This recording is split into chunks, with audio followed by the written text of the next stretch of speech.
एक पिता जो अपने दोनों बेटों से बहुत प्यार करता था और यही सोचता था कि अगर शहर चले जाए तो दोनों बेटों का भविष्य बन जाएगा। उन्होंने अपनी पुश्तैनी घर को बेच दिया। गांव में चोरियां बहुत हो रही थी, इसलिए चोर के डर से उन्होंने सारा पैसा एक खेत में गाड़ दिया।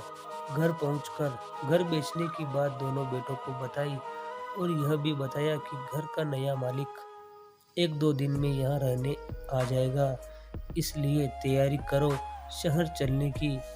घर बिकने की बात सुनकर दोनों बेटों मन में खोट आ गई। दोनों सोचने लगे कि क्यों ना मैं ही सारा पैसा हड़प लूं। तरकीब सोचते हुए दोनों अपने पिता के पास गए और पूछा, पिताजी पैसा तो आप लाए नहीं, कहाँ रखा? पिताजी ने उत्तर दिया, अरे सारे पैसे मेरे पास है बेटे, तुम दोनों चिंता मत करो। और फिर रात को बड़ा बेटा उठा और सोते हुए पिताजी के सामान की तलाशी लेने लगा। तभी छोटा बेटा भी पैसा ढूंढते हुए पहुंच गया।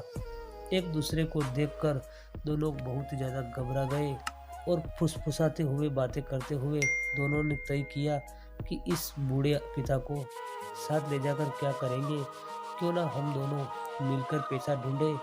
जब पैसा मिल जाएगा तो उसका बराबर बंटवारा कर शहर चले जाएंगे।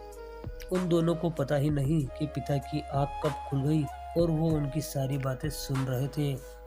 अपनी पत्नी की मौत के बाद इतने प्यार से पाला था इन दोनों बेटों को, और आज वही उसे धोखा दे रहे हैं।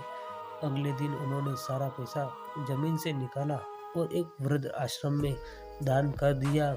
वो अपने बेटे की गलत सोच से इतने दुखी हुए कि उन्होंने फौरन घर छोड़ दिया और साधु का वेश धारण कर गांव से हमेशा के लिए चले गए। दूसरे दिन नया मकान मालिक आया और उसने दोनों बेटों को घर से निकाल दिया। अब दोनों के पास ना पिता था, ना घर था और ना ही पैसा। देखा दोस्तों आपने, लालच की वजह से दोनों के हाथ से पैसा भी गया और पिता का प्यार भी गया। दोस्तों कहानी यही समाप्त होती है। अगर कहानी अच्छी लगी हो तो वीडियो को लाइक जरूर करें, और अभी तक आपने हमारे इस चैनल को सब्सक्राइब नहीं किया हो तो प्लीज़ दोस्तों चैनल को भी सब्सक्राइब कर लीजिए। मिलते हैं एक नई कहानी के साथ, तब तक के लिए कीप वॉचिंग द वीडियो। धन्यवाद।